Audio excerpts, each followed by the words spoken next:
you're a good man, a good man, a real good man. Welcome to Ella's Enneagram, and this will probably be the quickest recap of the Enneagram you have ever heard in your life, because I've been trying to film this video for the last 30 minutes, but they have been cleaning this area, so I had to wait, and now I don't have any more time left. So let's get started. So, what you need to know. The Enneagram is made out of numbers from 1 to 9.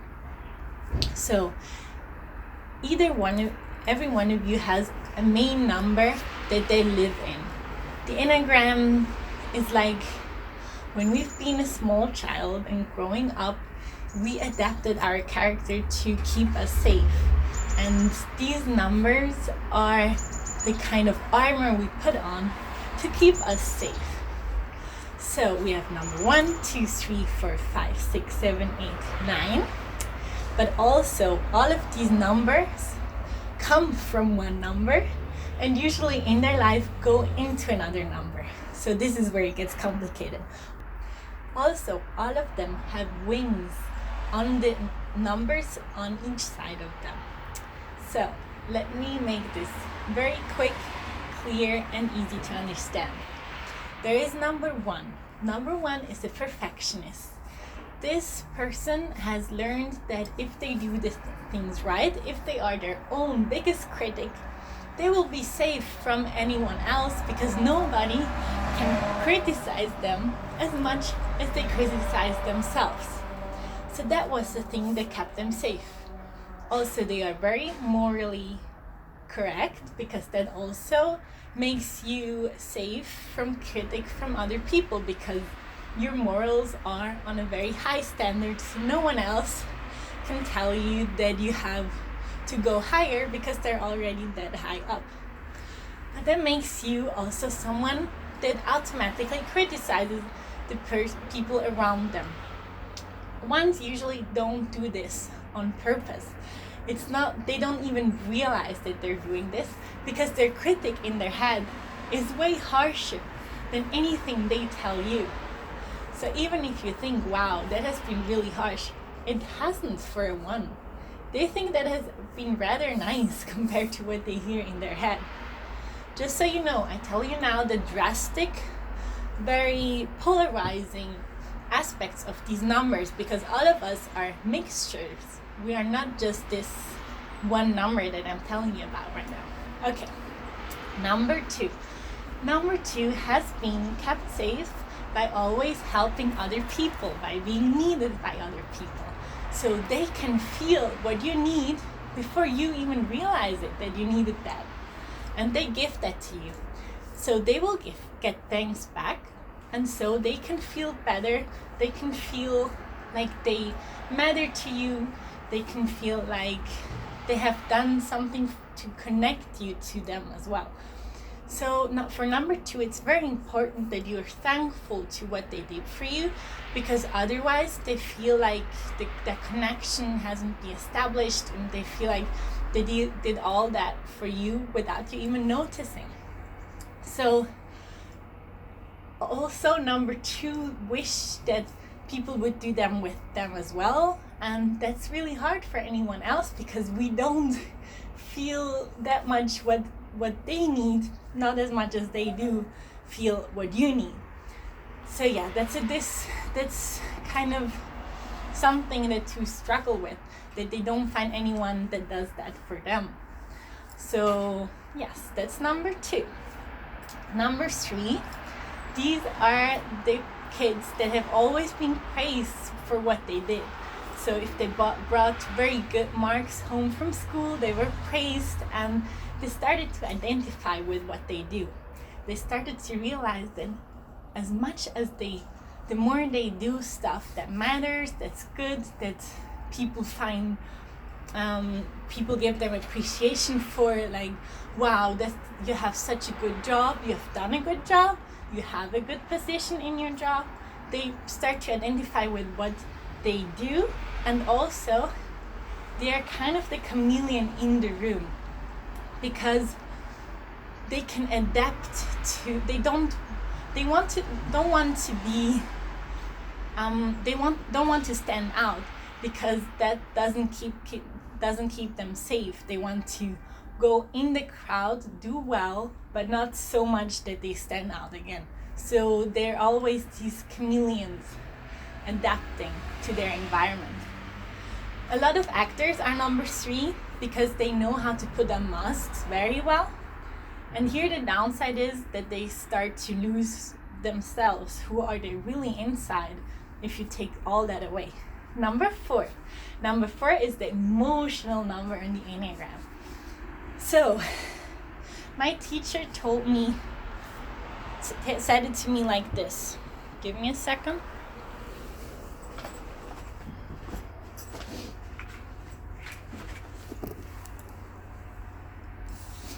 If you have this pen, we are just the front of the pen, the 2D. Number 4 gives us the depth of the pen going back here. So we are on the surface, and number 4 give us the depth of this. She told me with a box, but I don't have a box here, so yeah, we just did it with a pen. And they are very emotional. They feel all the very difficult feelings to feel, like sadness. They feel how to be desperate, to be like when a mother loses their child in a movie. They feel that, they really do. That's something that touches them on a very in their core. So number 4 are also the individualists. They kind of know, they feel like they're different than anyone else because they feel so much. They get into creativity, they draw. They are very authentic and find new ways to bring stuff in that others didn't think of, in artistic ways. And also, but the downside is that nobody really understands them, because it's so hard to understand these kind of deep emotions. So they feel very lonely. Number 5. I'm doing such a poor job to tell you all of this because I have to hurry so much and I don't want to make this video too long. So this is very surface level knowledge on the Enneagram. We will go much deeper in future videos. Number 5, these are kids that have realized the more they know, the more it keeps them safe. So in arguments, they always won usually because they had more arguments than the other. They could keep their head cool. They didn't go into emotions. They kind of feel that people going into emotions are not as intelligent as them because they can't control themselves as well. They also feel like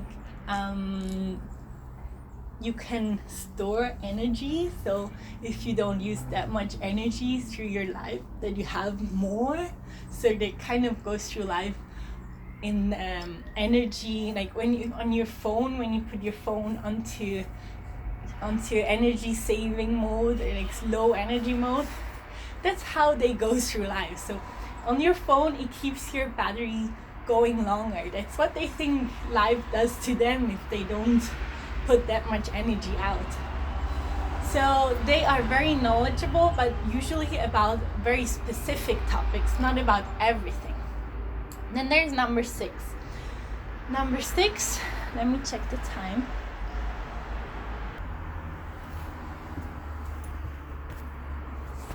Okay.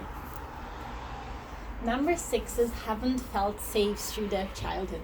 They didn't feel like their parents were looking after their best interests, keeping them safe, and so they felt that they're not safe in this world. So this makes them very much always feel the worst and prepare for the worst as well. And so in a firm, they're always the ones pointing out flaws in plans because they think a lot ahead. But this also means that they're in their head a lot, and people feel that energy of them having thoughts in their head before they speak, so it feels a bit manipulative if you're around 6s, because they also try to come out. They think a lot about how they act, how they look, because that keeps them safe again, right? Because they don't act just on impulse. They act the way they think that's accurate in that moment. 6s are very loyal. If you have a 6 as a friend and you've established that you're there for them, they will never leave you. They're very loyal because they feel safe with you. And that's something very important for 6s, to feel safe. Number 7. I am a number 7. So we are very optimistic. That also means we don't like to think about the bad stuff in life. We don't like to go into our emotions too much, except if they're happy and good emotions. So we're also very excited, and a lot of times we're already ahead of time, like what am I gonna do tomorrow. Like my boyfriend always laughs at me because at lunch I'm always already thinking about lunch tomorrow, what should we eat then. And yeah, planning is for me as exciting as the thing that we didn't do. So yeah, number 7 are a bit like puppies. We're just excited and happy, and we're the life of the party, but also we're not that much in touch with our emotions and the things that are not nice about life. And yeah, that's the downside of number 7. Number 8 are the boss. Usually number 8, they don't have to say that they're the boss. They just enter a room and you know that they're the boss. They just have this energy of dominance. And yeah, that's just how it is. Why? Number 8 from a young age have taken responsibility for anyone. It's like my boyfriend is a number 8 and he has taken responsibility for his brothers since he has been small. He felt like their dad because they didn't really have a dad that was around and that was really that much of a father figure. Yes, later on he came into their life, but yeah, from a young age he felt that he was their, he had to look after them. He also had to look after his mom. He tried to never do things wrong because he felt like he didn't want to disappoint anyone. He had this responsibility. So for number 8, it's very hard to just let go, have fun, not think too much about how to organize things, what to do to keep their loved ones safe, because that's something they worry about constantly. So number 9, last one, good, because I'm running out of time. Number 9 is the priest of the Enneagram. It's these guys or girls that love to listen. They are very good at solving arguments because they can listen to anyone and not jump right into an opinion. They have this warm energy that they don't put themselves forward a lot. They are rather laid back and watch what's gonna happen. They don't like to make decisions because they feel like you have to decide because they look after you. But it makes them a bit... sometimes they feel like nobody really listens to them and what they need. So yeah, that frustrates them in a way a little bit inside. So that's the downside of number 9. Okay, let me check the time. 14:20. I have to hurry. Things I didn't say. Number 4, has this tendency to put themselves into a role where all of these Enneagram types have the tendency to put them into roles where they feel at home. So number 1 searches for jobs where he can be perfectionistic, where it's looked up to that they rather cold and structured, symmetric. Number 2 usually